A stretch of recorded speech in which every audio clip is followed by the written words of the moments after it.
ನಮಸ್ಕಾರ. ವಿಜಯ ಕರ್ನಾಟಕ ವೀಕ್ಷಕರಿಗೆ ಈಗ ಸಿದ್ದರಾಜ್ ಅವರಿಂದ ಮಾವಿನ ಮರದ ಬಗ್ಗೆ ಮಾಹಿತಿಯನ್ನು ಕೊಡ್ತೀವಿ. ಮಾವಿನ ಮರ ಸುಮಾರು ರಸಪುರಿ, ತೋತಾಪುರಿ, ನೀಲಮು, ಆಮೇಲೆ ಬಾದಾಮಿ, ಆಮೇಲೆ ಆಲ್ಫನ್ಸು, ಆಮೇಲೆ ಅಲಹಾಬಾದು, ಮಲ್ಲಿಕಾ, ರಸಪುರಿ ಸುಮಾರು ತಳಿಗಳಿದ್ದಾವೆ. ಇದರಲ್ಲಿ ಇದ್ಯಾವುದು ತಳಿ?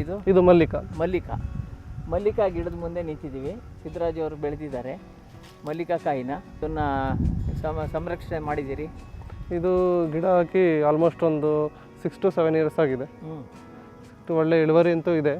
ಕೊಟ್ಟಿಗೆ ಗೊಬ್ಬರ ಎಲ್ಲ ಹಾಕಿ ಮೇಂಟೈನ್ ಮಾಡ್ತಾ ಇದ್ದೀವಿ. ಇಯರ್ಲಿ ಒನ್ಸ್ ಕೊಟ್ಟಿಗೆ ಗೊಬ್ಬರ ಕೊಡ್ತೀವಿ. ರಾಸಾಯನಿಕ ಗೊಬ್ಬರ ಏನು ಕೊಡೋದಿಲ್ಲ. ಕೊಟ್ಟಿಗೆ ಗೊಬ್ಬರದಲ್ಲೇ ಮೇಂಟೈನ್ ಮಾಡ್ತಾ ಇದ್ದೀವಿ. ಆರ್ಗಾನಿಕ್ ಬೆಳೀತಾ ಇದ್ದೀವಿ. ಹೌದು. ಈಗ ಮಾವಿನ ಹಣ್ಣು ಮಾರ್ಕೆಟಲ್ಲಿ ಈಗ ಒಳ್ಳೆ ರೇಟ್ ಇದೆಯಲ್ಲ, ಉತ್ತಮ ತಳಿಯಲ್ಲ? ಹೌದೌದು. ಇದು ತುಂಬ ಇದಕ್ಕೆ ಅವರೇಜ್ ಅಂತ ಅಂದರೆ 100 ರೂಪಾಯಿಗಿನ ಕಮ್ಮಿ ಹೋಗೋದೇ ಇಲ್ಲ. ತುಂಬ ಒಳ್ಳೆ ವೆರೈಟಿ ಇದು. ಮತ್ತೆ ಒಳ್ಳೆ ವಿಟಮಿನ್ಸ್ ಕೊಡ್ತಕ್ಕಂಥದ್ದು. ಹೌದು. ಮತ್ತೆ ರುಚಿ ಇರ್ತಕ್ಕಂಥ ಹಣ್ಣು. ಇದನ್ನ ಒಂದು ಗಿಡದಲ್ಲಿ ಎಷ್ಟು ಟನ್ ಬರ್ಬೋದು ನಿಮ್ಮ ಪ್ರಕಾರ? ನಮಗೆ ಇದೊಂದು ಗಿಡದಲ್ಲಿ ಆಲ್ಮೋಸ್ಟ್ ಒಂದು 3-4 ಟನ್ ಬರುತ್ತೆ. 3-4 ಟನ್ ಬರುತ್ತೆ. ಅದರಿಂದ ಇದಕ್ಕೆ ನೀರಿನ ವ್ಯವಸ್ಥೆ ಯಾವ ಥರ ಮಾಡಿದ್ದೀರಿ? ನೀರು ಎಲ್ಲ ಡ್ರಿಪ್ ಹಾಕಿದ್ದೀರಿ. ಇದು ಡ್ರಿಪ್ ಎಲ್ಲ ಹಾಕಿದ್ದೀರಿ.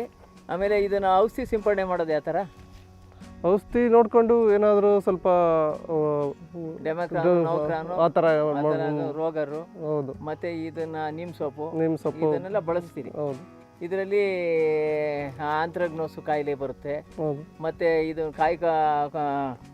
ಬೋರರ್ ಬರುತ್ತೆ, ಬರುತ್ತೆ. ಆಮೇಲೆ ಎಲೆಗೆಲ್ಲ ಲೀಪ್ ಮೈನರ್ ಬರುತ್ತೆ. ಈ ರೋಗವೆಲ್ಲ ನೀವು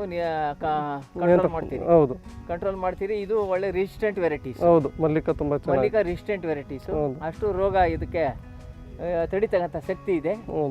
ಅದರಿಂದ ಇದನ್ನು ನೀವು ಉತ್ತಮ ತಳಿ ಅಂತ ಬೆಳೆಸ್ತೀರಿ. ಇದರಿಂದ ಒಂದು ಲಾಭದಾಯಕವನ್ನು ಕಂಡಿದ್ದೀರಿ.